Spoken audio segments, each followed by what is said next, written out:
अल्हम्दुलिल्लाहि वकफ़ा वसलामुन अला इबादिहिल्लज़ीना इस्तफ़ा अम्मा बअद।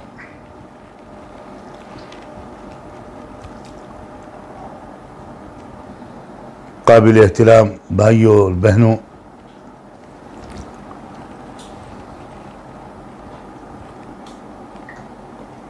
मैं जिस तरतीब से उम्मत के मुख्तलिफ़ तबक़ात की खिदमत में कुछ गुजारिशात पेश कर रहा था,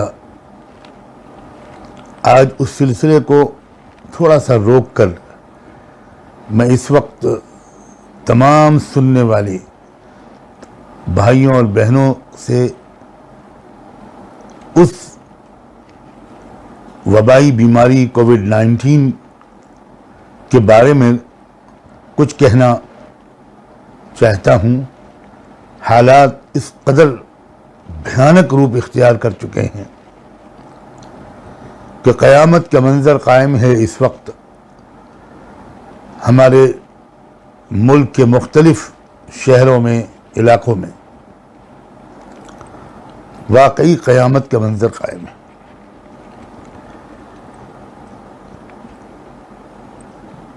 हज़ारों लोग इस मर्ज़ का शिकार हो रहे हैं और किसी अस्पताल में एक बेड खाली नहीं बचा। लोग एक अस्पताल से दूसरे अस्पताल और दूसरे से तीसरे अस्पताल तक जाते जाते दम तोड़ रहे हैं। उस तस्वीर की मंजरकशी करना बहुत मुश्किल है जो इस वक्त ज़मीन पर, इस वक्त हमारे मुल्क में बनी हुई है।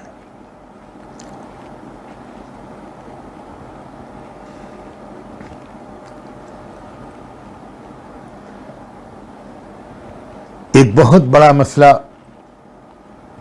ये बना हुआ है कि देखा ये जा रहा है कि जिस मरीज को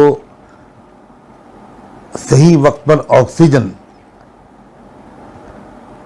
की सपोर्ट नहीं मिल पा रही, वो मरीज नहीं बच पा रहा है। और जिस तरह अस्पतालों में बेड बिल्कुल ख़त्म हो चुके, उसी तरह ऑक्सीजन की सप्लाई लाइन भी अक्सर जगह टूटती जा रही है और लोगों को ऑक्सीजन नहीं मिल रहा।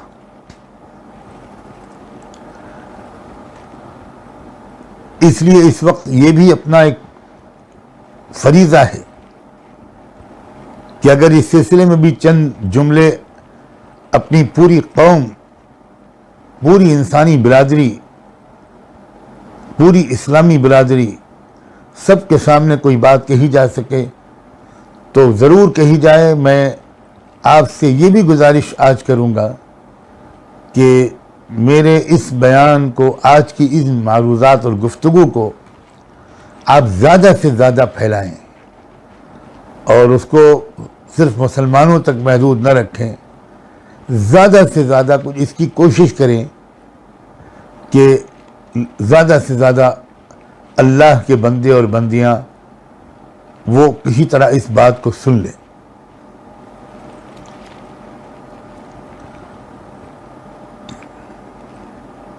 एक बात तो मैं ये बात अर्ज कर दूं कि ये ख्याल जो आज लोगों के जहनों में आते हैं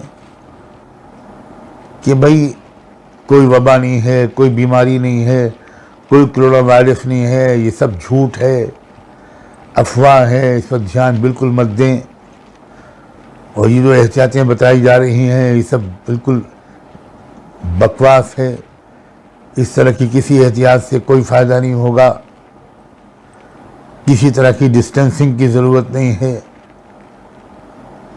और इसको दीन से जोड़ा जाता है।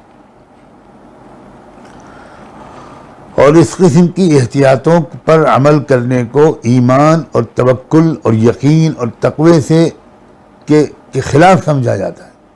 और इस तरह की बातें सोशल मीडिया के ज़रिए से बराबर फैलाई जा रही हैं तो बड़ी तादाद में बहुत से लोग अभी तक कन्फ्यूजन के शिकार हैं कि ये क्या सही है, वाकई कोई वबा है या नहीं है, वाकई कोई हमको एहतियात करनी चाहिए कि नहीं। देखिए, दो बातें अलग अलग हैं। एक तो ये कि कोई बीमारी, कोई वबा, कोई वायरस है या नहीं। इसका जवाब यह है कि यकीनन एक वायरस है, यकीनन एक वबा है, यकीनन एक भयानक और मोहलिक बीमारी।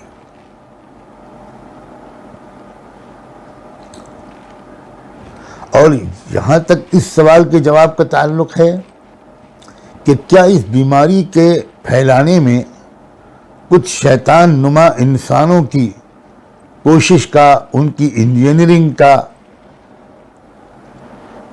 भी कोई हिस्सा है। तो अब जो हकायक अब तक आ चुके हैं सामने, उससे तो ये बात शायद मैं अगर ये कहूं कि तकरीबन तय और यकीनी हो चुकी है कि जी हां, इस वायरस के इसको इतना खतरनाक बनाने में कुछ शैतान, कुछ शयातीन इंस का कभी हिस्सा है। उन्होंने वाकई इसमें इस तरह की इंजीनियरिंग की है कि ये बहुत ज़्यादा खतरनाक हो गया। मैं ये बात सरसरी तौर पर नहीं कह रहा हूँ। अब तक मैं पिछले 1 साल से इस सिलसिले में जो साइंसदानों, मेडिकल साइंस के माहिरीन ने जो रिसर्च किया है, और ये रिसर्च करने वाले जिनकी तरफ मैं इशारा कर रहा हूँ, इनमें एक भी मुसलमान नहीं है। कोई ये कहा जाए कि ये मुसलमानों की तरफ से ये इल्ज़ाम लगाया जा रहा है, नहीं, ये नॉन मुस्लिम इंटरनेशनल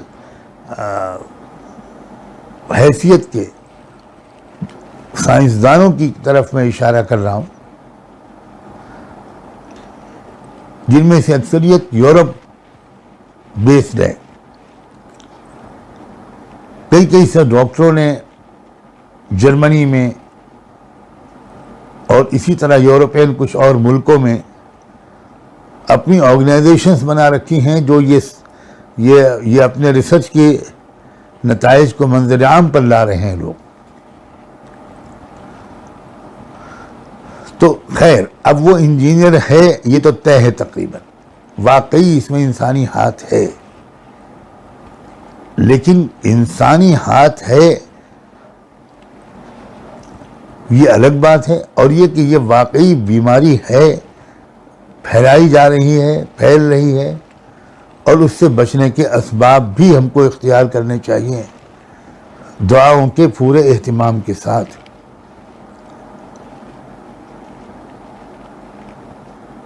और अगर किसी को इसकी अलामतें शुरू हो जाएं तो उसे बिल्कुल खौफजदा हुए बगैर अल्लाह की कुदरत को, उसकी ताकत को पूरा यकीन करके खूब दुआ मांगनी चाहिए। इससे उसके अंदर एक क़ुव्वत इरादी भी मजबूत होगी। और आप ये बात जानते हैं कि किसी मरीज़ के लिए अपनी बीमारी से लड़ने और सेहतयाब होने के लिए एक बहुत बड़ा सबब उस मरीज़ की विल पावर की मजबूती है। क्योंकि जब इंसान घबरा जाता है, मायूस हो जाता है, तो उसके अंदर वो हार्मोन्स नहीं बन पाते, वो चीज़ें उसके जिस्मानी निज़ाम में हरकत में नहीं आ पाती जो उसकी इम्यूनिटी को, उसकी क़ुव्वत मुदाफ़अत को मजबूत करें। इंसान की जिस तरह कुछ दवाओं और ग़िज़ाओं से क़ुव्वत मुदाफ़अत ताकतवर होती है, उसी तरह इंसान की सोच से, उसकी नफ्सियाती कैफियत से, उसके क़ल्बी कैफियत से, उसके दिलो दिमाग की कैफियत से भी उसकी क़ुव्वत मुदाफ़अत मजबूत होती है।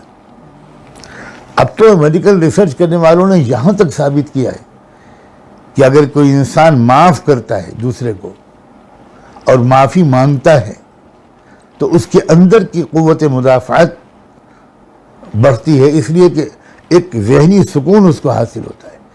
और ज़हनी सुकून और इत्मीनान इंसान की इम्यून सिस्टम को, क़ुव्वत मुदाफ़अत को मजबूत करने में एक बहुत बड़ा रोल प्ले करता है। ये तो मेडिकल एक्सपर्ट साबित मानते हैं। इसी तरह थैंक्स गिविंग, किसी का शुक्रगुजार होना, एहसान मानना और मुस्बत सोच उससे डेवलप होती है। चाहे वो इंसान रब का शुक्रिया अदा करे, उसकी नेमतों को याद करके रब का शुक्रिया अदा करे, या आपस में एक दूसरे का शुक्रगुजार इंसान बने, तो इन दोनों चीज़ों से, अल्लाह का शुक्र अदा करने से भी और आपस में एक दूसरे का एहसानमंद होने से भी, उससे भी एक अंदर की क़ुव्वत मुदाफ़ात मजबूत होती है। तो अगर खुदा न खास्ता कोई ऐसी इस बीमारी की अलामत पैदा होने लगे तो परेशान होने, पैनिक में आने, घबरा जाने से बचिए। और बहुत मददगार होगा इसमें दुआ का एहतिमाम करना असबाब के इख्तियार करने के साथ। सही बुखारी और सही मुस्लिम हमारी हदीस की मुस्तनद तरीन किताबें हैं। इसमें अल्लाह के रसूल सल्लल्लाहु अलैहि वसल्लम का एक हुक्म दर्ज हुआ है कि हुजूर ने ये सिखाया था, हज़रत मोहम्मद सल्लल्लाहु अलैहि वसल्लम ने ये सिखाया था, इज़ा समिअतुम अत्ताऊन बिअर्दिन फला तदखुलूहा व इज़ा वक़अ बिअर्दिन व अंतुम फ़ीहा फला तख़रुजू मिन्हा। कि अगर किसी इलाके में ताउन फैलने की तुमको खबर मिले तो तुम उस जगह मत जाओ, और अगर वबा ऐसी जगह फैले जहां तुम पहले से मुकीम थे तो तुम फिर वहां से बाहर मत निकलना। अब ये कितनी साइंटिफिक हिदायत है जो अल्लाह के रसूल ने दी है। जहां बीमारी फैल रही हो वहां तुम मत जाना, और अगर जहां तुम हो वहीं बीमारी फैल रही हो तो अपने आप को उसी जगह आइसोलेट कर लो, यानी उसी जगह अपने आप को बस उससे बाहर मत निकलो। जाहिर है कि इसका साफ मतलब ये है कि अगर तुम वहाँ से बाहर निकलोगे तो तुम्हारे साथ वो बीमारी दूसरों तक भी पहुँच जाएगी। और अगर तुम कहीं पर मौजूद हो, अगर तुम ऐसी जगह पर हो जहाँ बीमारी नहीं है और ऐसी जगह कोई और है जहाँ बीमारी पहुँच गई, तो तुम वहाँ मत जाओ, क्योंकि वहाँ तुमको लग जाएगी बीमारी, इसका ख़तरा है। और जिस इलाके से तुम जा रहे हो और वहाँ बीमारी है तो तुम्हारी वजह से दूसरों को लग जाएगी। ये एक बहुत साफ हिदायत है। 1500 साल पहले अल्लाह के रसूल सल्लल्लाहु अलैहि वसल्लम ने फैलने वाली वबाई बीमारियों से बचने का ये आसान और साइंटिफिक और बहुत प्रैक्टिकल तरीक़ा आपने बताया था। ज़हन में रखिएगा कि सहाबे किराम के दौर में भी वबाएँ फैली थीं, इन्फेक्शस डिजीज़ फैली थीं, और बड़े बड़े सहाबे किराम उसका शिकार हुए। सैयदना अबू उबैदा इब्न जर्राह, सैयदना मुआज़ इब्न जबल, वो ताउन की बीमारी में मुब्तला होकर शहीद हुए। हज़रत सैयदना मुआज़ की तो अहलिया का भी इंतकाल इसी बीमारी में हुआ। उनके एक साहबजादे भी इसी बीमारी में मुब्तला होकर शहीद हुए। और यहाँ तक मुस्तनद तारीख़ की किताबें बताती हैं कि उस दौर में 25,000 अफराद तकरीबन उस बीमारी का शिकार हुए थे, जिनमें सहाबे किराम भी थे और ताबईन भी थे। तो ये तो चीज़ें ऐसी हैं कि आप ये सोचें कि भाई नेक लोग कैसे शिकार हो जाते हैं, उलमा कैसे शिकार हो जाते हैं, सालिहीन कैसे शिकार हो जाते हैं, या खुदा न खास्ता कोई सोचने लगे कि मैं तो बड़ा नेक और दीनदार आदमी हूँ, मुझे तो अल्लाह पर यकीन है, मुझे तो एक बीमारी नहीं लगेगी, और फिर वो इसकी वजह से कोई एहतियात नहीं करता, एहतियाती तदाबीर जो बताते हैं उनसे बदगुमान होने लगता है। तो ये सही नहीं है।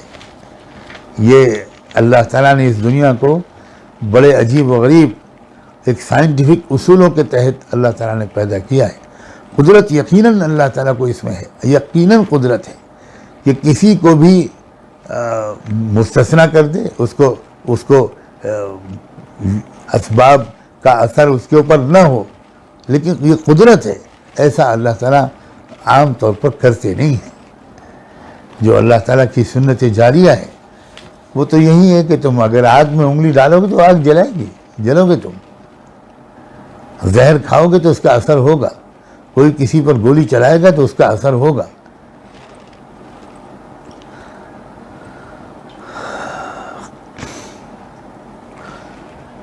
ये जो मैंने अभी दो सहाबा का नाम लिया, अबू उबैदा बिन जर्राह, मुआज़ बिन जबल, तो इनके जाने के बाद मुल्क शाम की क़यादत सैयदना अम्र इब्न आस के हाथ में आई थी और उन्होंने एक हुक्म जारी किया पूरी कौम के लिए, पूरी मिल्लत इस्लामिया के लिए और उस इलाके में रहने वालों के लिए ख़ास तौर पर। और उस हुक्म के अल्फाज भी आपके सामने मैं पेश करता हूँ। उन्होंने फरमाया था, अल-वबाउ कन्नार व अंतुम वक़ूदुहा फ़तफ़र्रक़ू व तजब्बलू, कि फरमाया कि वबाई बीमारी आग की तरह होती है जिसका ईंधन इंसान बनते हैं, इसलिए अलग अलग हो जाओ। फ़तफ़र्रक़ू, फासला रखो, बहुत ज़्यादा इख्तिलात मत करो, थोड़े दिन के लिए ज़रा अलग अलग हो जाओ। यानी कोई कहना चाहे तो कह सकता है कि फिज़िकल डिस्टेंसिंग मेंटेन करो। मेरे नज़दीक सोशल डिस्टेंसिंग के बजाय फिज़िकल डिस्टेंसिंग का लफ्ज़ शायद ज़्यादा मुनासिब है। वतजब्बलू, और वबा अगर फैलने लगे तो पहाड़ों पर जाकर रहो, यानी अपनी घनी आबादी से निकलकर कहीं दूर पहाड़ों में जाकर अलग अलग बस जाओ। आगे फरमाया कि उन्होंने कहा था, हत्ता ला तजिदा मा युशइरुहा फतंतफी, अगर ऐसा करोगे तो आग को ईंधन नहीं मिलेगा और वह बुझ जाएगी। यानी ये बहुत अहम लफ्ज़ है, आग को ईंधन नहीं मिलेगा वो बुझ जाएगी। तो जब तक ये इंसानों को लगती रहेगी वबा तो वो वबा जिंदा रहेगी, और जब इंसान उसको नहीं मिलेंगे, ढूंढ नहीं पाएगी वो इंसानों को। इंसानों ने इस तरह दूर दूर रहना शुरू कर दिया, अलग अलग मुकामात पर चले गए, घनी आबादी शहरी आबादी से बाहर निकल गए, तो फिर यह आग बुझ जाएगी, वबा ख़त्म हो जाएगी। हमारे बहुत बड़े उलमा में गुज़रे हैं अल्लामा हाफिज़ इब्न हजर अस्क़लानी, उन्होंने तो गोया ये अल्फाज भी नकल किए हैं, वो ये कि इन हाज़ा रिज्ज़ुम मिस्ल सैल, कि ये बीमारी सैलाब की तरह है। मन तनक्कबहु अख्तअहु, जो पानी के धारे से बचकर खड़ा होगा वही सैलाब से बच पाएगा। और ये आग की तरह है, जो आग से दूर रहेगा वही महफूज रहेगा। व मिस्लन नार मन तनक्कबहा अख्तअहा व मन अकाम अहरकतहु फ़आज़तहु, जो आग के करीब खड़ा होगा आग उसे जला देगी। अब ये सहाबा के अल्फाज हैं, आग जला देगी। अब अगर कोई ये कहना कि नहीं आग नहीं जलाती, अल्लाह का हुक्म जलाता है, बिल्कुल सही बात है। अल्लाह के हुक्म से आग में ये तासीर है। अब ये तो हज़रत सैयदना इब्राहीम अलैहिस्सलाम के लिए अल्लाह ताला ने थोड़ी देर के लिए उस आग के अंदर से ये तासीर निकाल दी, और उसको तो अल्लाह ने बराह रास्त कह दिया आग से, कूनी बर्दम व सलामन अला इब्राहीम। तो वो तो एक बहुत ही वक्ती किस्म का अल्लाह का हुक्म था, वो अल्लाह ताला कभी भी ऐसा कर सकते हैं। तो बहरहाल हम लोगों को ये हिदायत है, यही ये बात समझिए कि ये असबाब को इख्तियार किया जाए। तो इस वक्त जो हालात हैं उसके लिहाज से वाकई एहतियातें करना हमारी एक मजबूरी है, हमारी ज़रूरत है।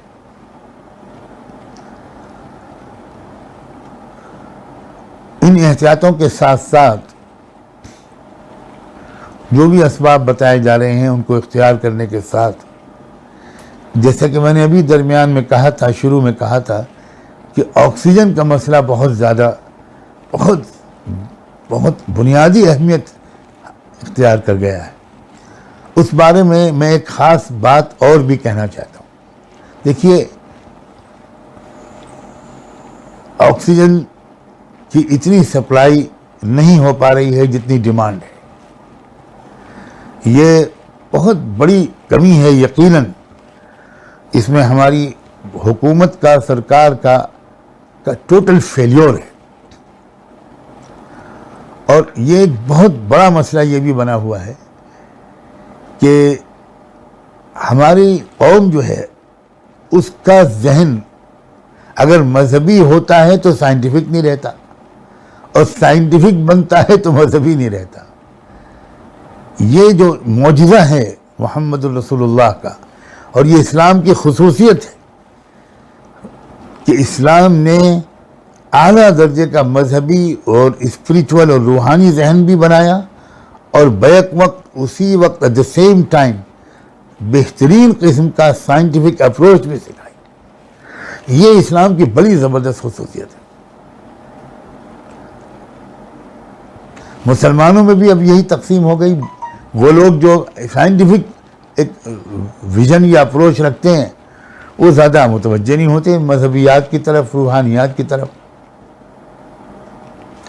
और जिनका मजहबियात और रूहानियात की तरफ का ज़ौक़ बनता है वो असबाब को बिल्कुल दुनिया परस्ती समझते हैं, मादियत समझते हैं, ईमान की कमज़ोरी की अलामत समझते हैं असबाब का इख्तियार करना।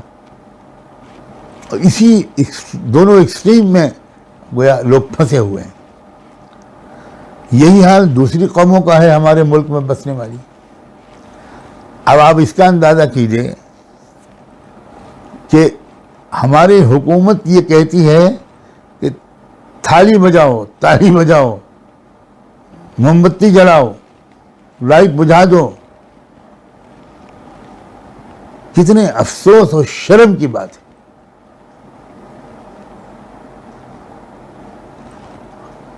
जो चीज़ सिखाई है इस्लाम ने उसको अपनाइए, उसको समझिए, उसको अप्रिशिएट कीजिए, उसकी गहराई में उतरने की कोशिश कीजिए।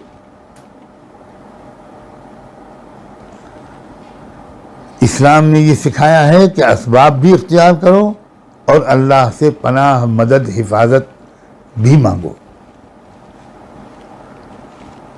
एक मल्टी डायमेंशनल अप्रोच है और बिल्कुल इसमें कोई तजाद नहीं है, किसी तरह का कॉन्ट्रास्ट नहीं है। अब असबाब में से एक सबब है ऑक्सीजन का मसला। ये बिल्कुल देखा जा रहा है कि जिसको वक्त पर ऑक्सीजन मिल जाती है अल्हम्दुलिल्लाह वो बच जाता है, और जिनको वक्त पर ऑक्सीजन नहीं मिल पाती वो बेचारे दम तोड़ देते हैं। तो अब अस्पतालों में ऑक्सीजन नहीं मिल रही है तो एक उसका मुतबादिल बताना चाहता हूं। देखिए,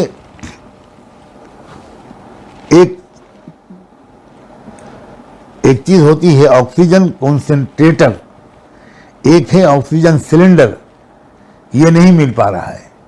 एक है ऑक्सीजन कॉन्सेंट्रेटर,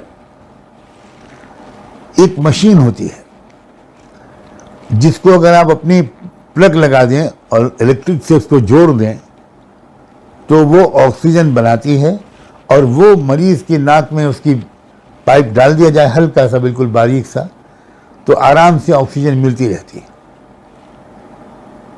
ये खरीद कर अपने घर में रखा जा सकता है।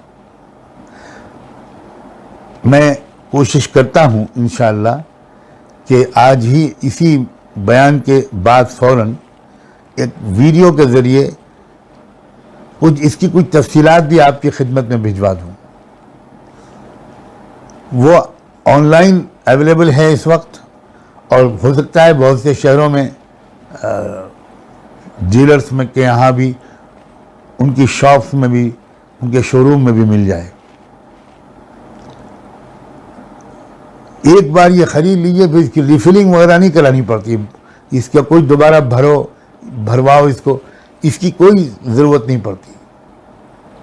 इसका उसूल यह है कि जो हवा हर तरफ चल रही है उस हवा को ये लेता है, ये मशीन लेती है, और नाइट्रोजन उसके से अलग कर देती है, और ऑक्सीजन प्योर फॉर्म में बनाकर उसको सब मरीज़ को मिल जाती है ऑक्सीजन।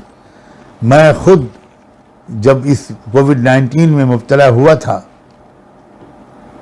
तो इसी का मैंने इस्तेमाल किया था, और इसी के ज़रिए मैं तकरीबन 3 हफ्ते 24 घंटे की ऑक्सीजन सपोर्ट पर रहा था और मेरे घर के कई लोग एक साथ मुब्तला हुए थे और सबको इसी से ऑक्सीजन सपोर्ट मिली और अल्लाह ने फजल फरमाया। मैं तो ये भी दरख्वास्त करता हूँ आज बहुत बहुत ही अहमियत के साथ कि आप में से जितने हजरात इसको ख़रीद कर और अपने मोहल्लों में अपने आसपास के इलाके में इसका इंतज़ाम कर सकें, ऐलान कर सकें कि भाई जिस किसी को ऑक्सीजन सपोर्ट की ज़रूरत हो हमारे घर से वो मशीन ले जाए या हमारी मस्जिद से ले जाए, हमारे दफ्तर से ले जाए और वो ज़रूरत तक इस्तेमाल करके वापस कर दें। आप उसको बाकायदा अपने पास नोट करके उस शख्स का मोबाइल नंबर, उसका पता वगैरह लेकर और उसके हवाले कर दीजिए, उसको समझा दीजिए। इसके इस्तेमाल का तरीक़ा बहुत ही सिंपल, बहुत आसान है, आधे मिनट में समझ में आ जाता है।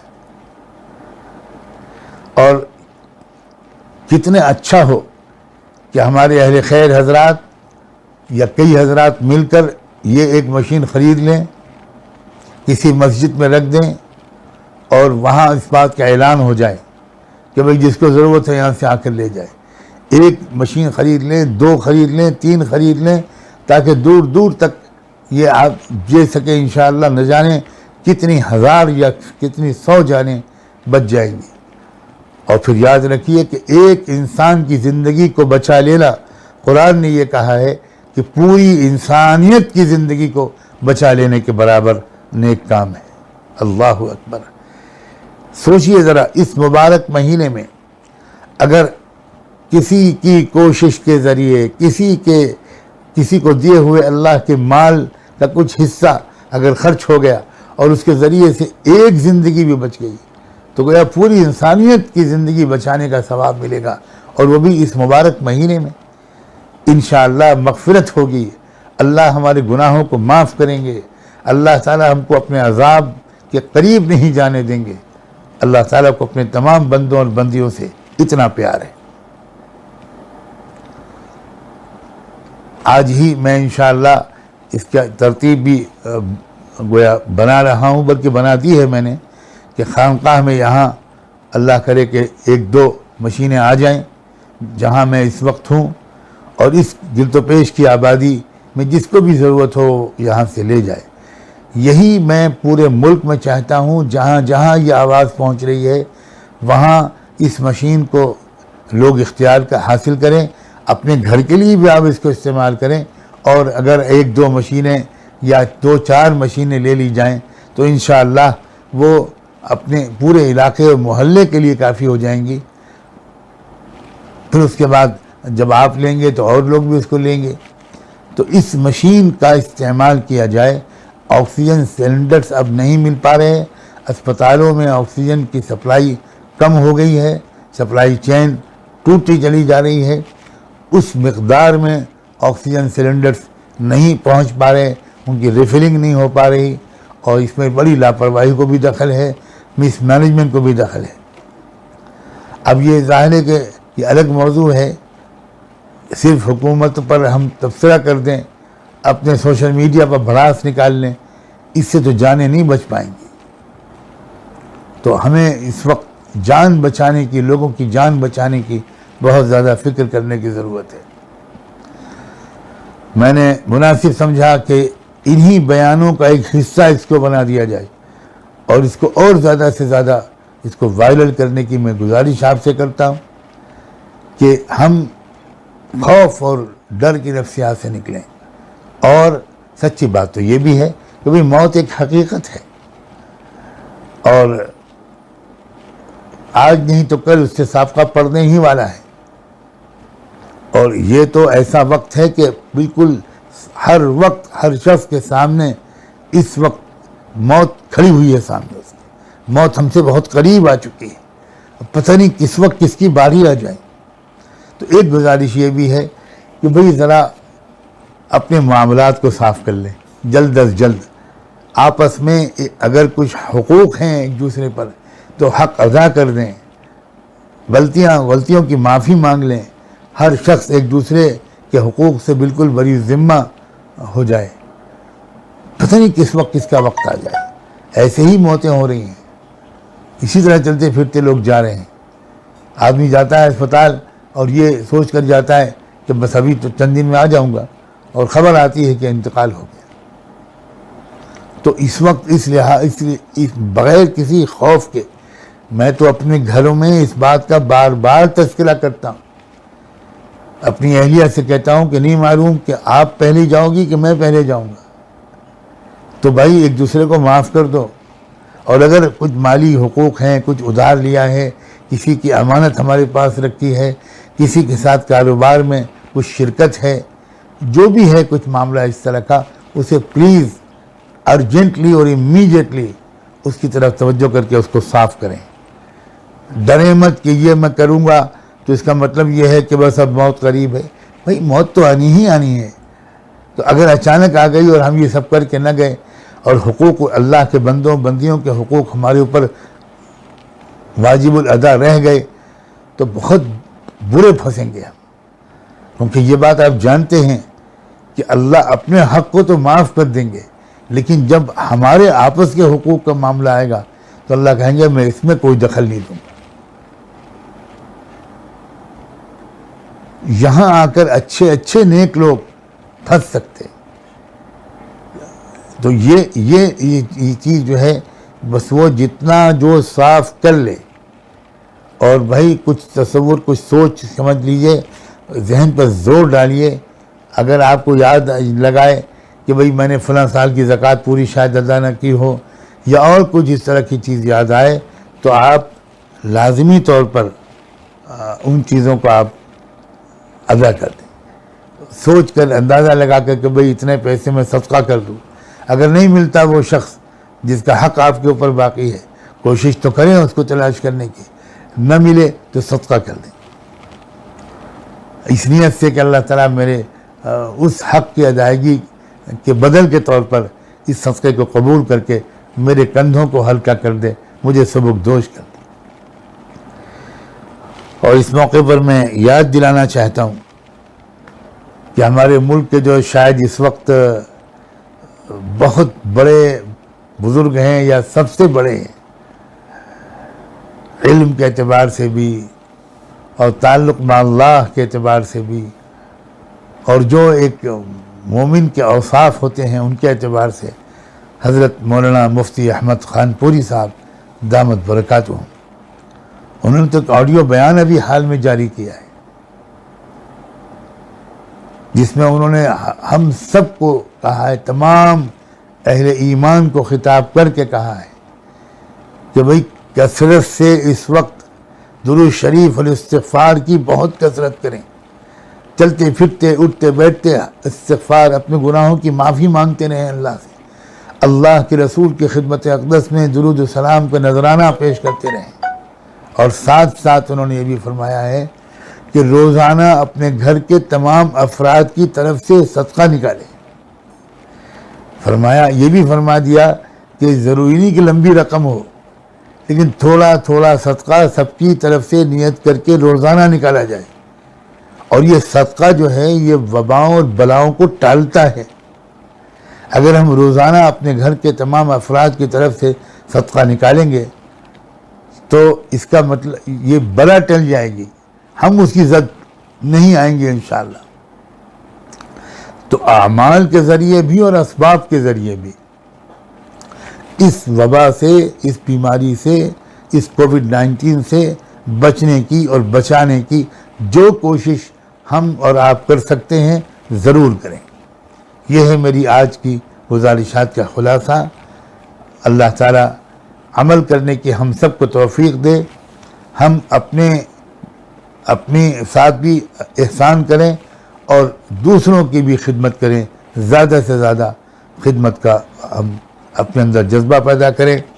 इस मौके पर बहुत ही खुशी और उम्मीद के एहसास जागते हैं जब ये देखा जाता है कि एक बार फिर पिछले साल की तरह जगह जगह मुसलमान इस वक्त फिर एक मरतबा मरीज़ों की खिदमत में सरगर्म अमल हो गए। हर जगह से ये खबरें आ रही हैं कि जो गैर मुस्लिम लोग मौत के शिकार होते हैं उनके घर वाले उनकी लाश के करीब नहीं आते और उनको शमशान घाट तक पहुंचाकर आखिरी रसूम अदा नहीं करते। मुसलमान ही अपने मुसलमान रिश्तेदारों और अजीज़ों पड़ोसियों के अलावा उन गैर मुस्लिम लोगों की आखिरी रसूम भी मुसलमान अदा कर रहे हैं। मुसलमान उनको शमशान घाट की तरफ ले जा रहे हैं और मुसलमान उनकी चिता में आग लगवा रहे हैं। ये मुसलमान बड़ी खुशी होती है कि इतने टूटे फूटे दौर में होने के बावजूद खिदमत के लिहाज से मुसलमान जब इमरजेंसी हालात आ जाते हैं तो अल्लाह का शुक्र है सबसे आगे खड़े नज़र आते हैं। गुज़िश्ता साल भी यही हुआ था कि अपने घरों के लिए निकल खड़े हुए हज़ारों बल्कि लाखों मज़दूरों की लंबी लंबी मसाफतों में रास्ते में खिदमत ज़्यादातर मुसलमानों ही ने की थी। और ये तो ज़्यादातर का लफ्ज़ मैं एहतियातन इस्तेमाल कर रहा हूँ। शायद 100% खिदमत मुसलमानों ही ने की थी। यही सूरत हाल इस वक्त मौजूदा जो वबा का दूसरा तीसरा हमला हुआ है इसमें भी मुसलमान ही आगे नज़र आ रहे हैं। आप सबको मुबारक हो मेरे दोस्तों, मेरे अजीज़ों। अल्लाह तुम्हारे रुतबे बुलंद करे, अल्लाह तुमको मज़ीद हौसला दे, अल्लाह ताला तुमको बीमारियों से, वबाओं से, ज़िल्लत से, गुनाहों से महफूज रखे और तुमको ज़्यादा से ज़्यादा हिम्मत और हौसला दे कि तुम अपने इंसानी भाइयों और बहनों की उनकी भी खिदमत करो।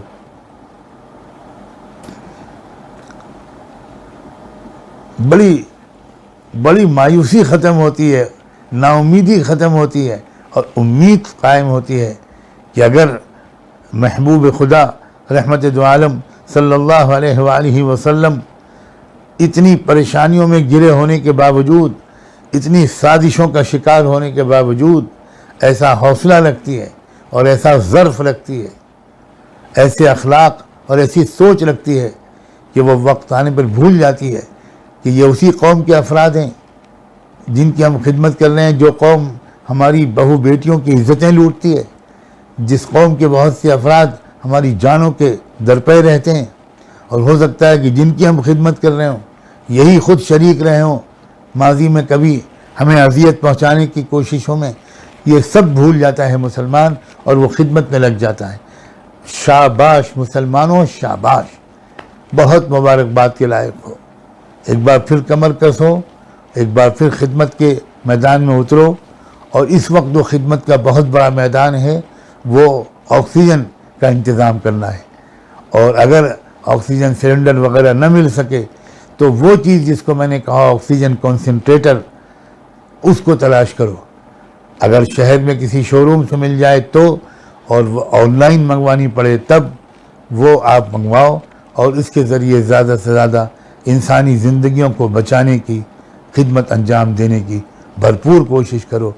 अल्लाह तबारक व तआला नेक नियति और सलीक़े के साथ पूरे मुल्क में और मुल्क से बाहर भी हर जगह हमें और आपको अफराद मिल्लत को ज़्यादा से ज़्यादा खिदमत करने की तौफ़ीक़ अता फ़रमाए और कबूल फ़रमाए।